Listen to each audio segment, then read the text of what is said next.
In the heart of Stockholm, on a winter night in 1986, a single gunshot would shatter not just the life of Sweden's most prominent leader, but the very foundations of one of the world's most peaceful nations. What followed was not merely an assassination, but the unraveling of a mystery so complex and disturbing that it would consume investigators for decades, leaving behind a trail of inexplicable evidence, impossible coincidences, and questions that seem to defy rational explanation.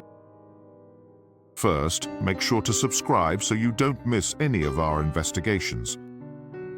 It was February 28, 1986, just before midnight, when the temperature in Stockholm had dropped to -8 degrees Celsius. The city streets glistened with a thin layer of ice, reflecting the amber glow of streetlights along Sveavägen, one of the capital's main thoroughfares. The area around the intersection of Sveavägen and Tunnelgatan was unusually quiet for a Friday night, with only scattered pedestrians hurrying through the bitter cold. Prime Minister Olof, 59 years old, walked arm in arm with his wife Lisbeth down the sidewalk after an evening at the Grand Cinema. The couple had dismissed their security detail earlier that day, a decision that would later be scrutinized by investigators with growing bewilderment. Palme, a tall man with distinctive silver hair and wire-rimmed glasses, was known for his informal approach to personal protection, often walking unguarded through Stockholm streets, despite being one of Europe's most controversial political figures. At approximately 11:45 in the evening, as the couple approached the intersection near the Decorima shop, a figure emerged from the shadows behind them. Witnesses would later describe a man of medium height, wearing a dark coat, moving with deliberate purpose through the sparse crowd. The assassin raised a Smith & Wesson .357 Magnum revolver and fired 2 shots at close range. The first bullet struck Palme in the back, traveling through his body and severing his spinal cord before lodging in his chest. The second shot missed its intended target, instead wounding Lisbeth Palme in the back. The Prime Minister collapsed immediately onto the icy pavement, his blood forming dark pools that began to freeze within minutes of contact with the frigid concrete. The gunman fled north along Sveavägen, disappearing into the maze of Stockholm's old town within seconds. Lisbeth Palme, despite her injury, managed to flag down a passing taxi. The driver, a middle-aged man named Göran Näslund, initially refused to believe that the bleeding woman claiming her husband was the Prime Minister was telling the truth. Only when he saw the distinctive figure lying motionless on the sidewalk did the gravity of the situation become clear. Emergency services arrived within 8 minutes, but Palme was pronounced dead at Sabbatsberg Hospital shortly after midnight. The assassination of Sweden's Prime Minister sent shockwaves through the nation and beyond, marking the first political assassination in modern Swedish history. The initial investigation, led by the Stockholm police, quickly revealed disturbing inconsistencies that would plague the case for decades. The crime scene, despite being one of the most significant in Swedish history, was poorly secured in the crucial first hours. Evidence was contaminated, witness statements were inconsistent, and crucial forensic material was either lost or improperly handled. Detective Chief Inspector Hans Holmeyer took charge of the investigation, assembling what would become the largest criminal investigation in Swedish history.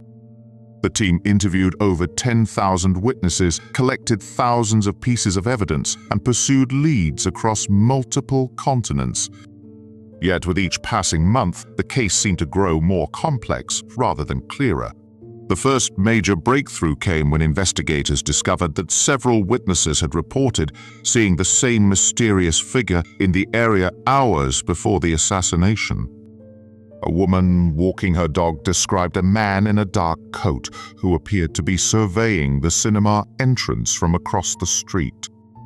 A shop owner reported seeing someone matching the same description, examining the theater's schedule posted outside the building earlier that afternoon. Most disturbing was the account of a taxi driver who claimed to have picked up a passenger near the crime scene just minutes after the shooting. The man, described as agitated and breathing heavily, had insisted on being driven to a specific address in Stockholm's suburbs. When the driver attempted to make conversation, the passenger reportedly responded in what sounded like a foreign accent, though the exact language could not be determined.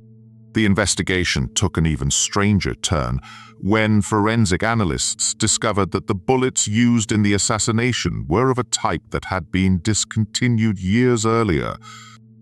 The ammunition was traced to a batch that had been manufactured in the 1970s, but records showed that this particular lot had been destroyed in a factory fire.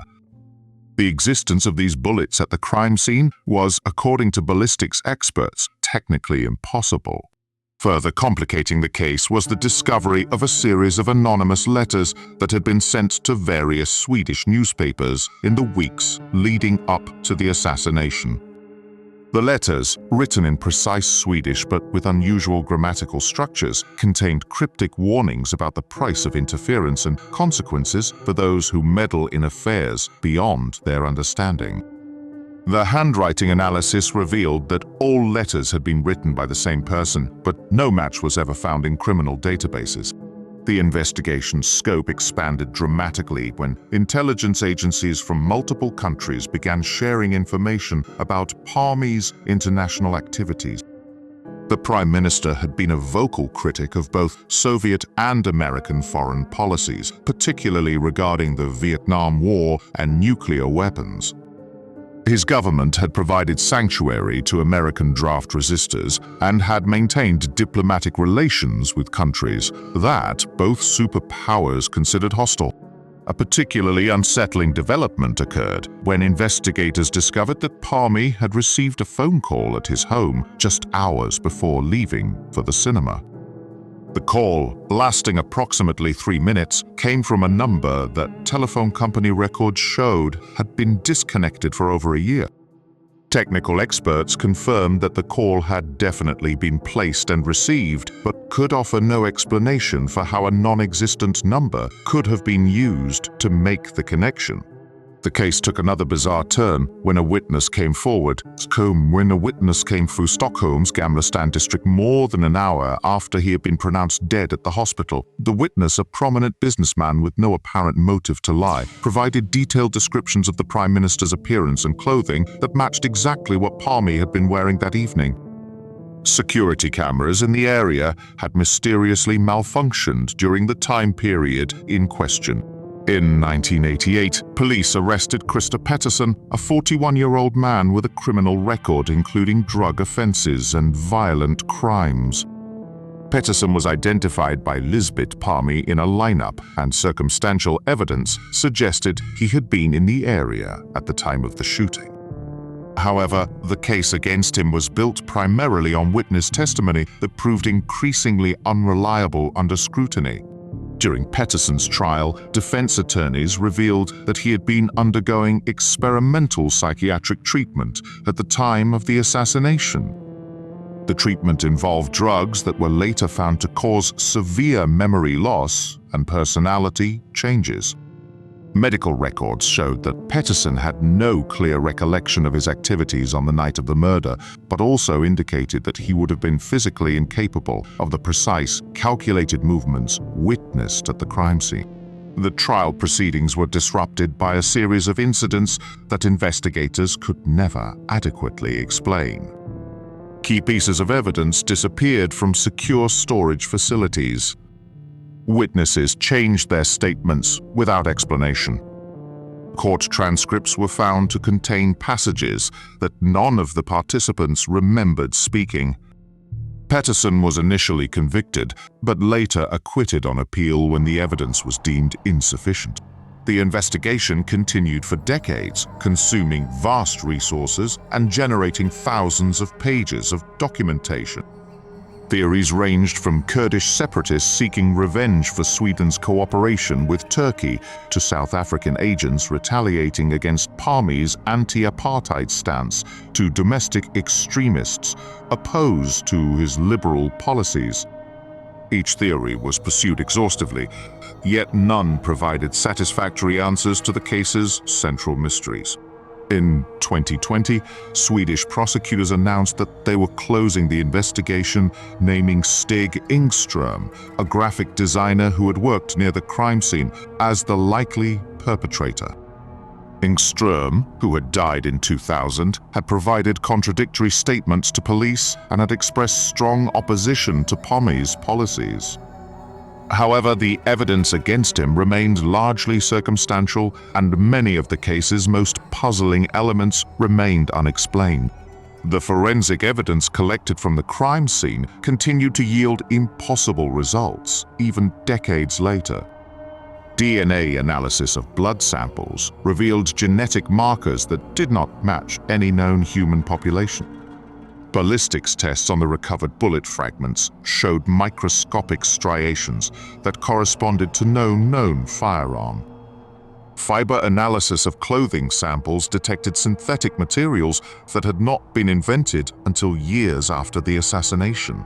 Perhaps most disturbing was the discovery, made during a routine review of case files in 2015, of a photograph that had been taken at the crime scene on the night of the murder. The photograph, which had been in police custody for nearly 30 years, showed the intersection of Svevgen and Tunnelgatan as it appeared moments after the shooting. However, when digital enhancement techniques were applied to the image, it revealed architectural details of buildings that had been demolished in the 1970s, more than a decade before Palme's death. The assassination of Olof Palme remains officially unsolved, despite representing one of the most investigated crimes in modern European history. The case files, now numbering in the hundreds of thousands of pages, contain evidence that continues to confound experts across multiple disciplines. The truth behind that February night in Stockholm seems to retreat further into shadow with each attempt to illuminate it. What do you think about those impossible bullets that forensically shouldn't have existed, or that photograph showing buildings that had been demolished years before the assassination? Subscribe to uncover more cases where the evidence defies explanation and the truth remains tantalizingly out of reach.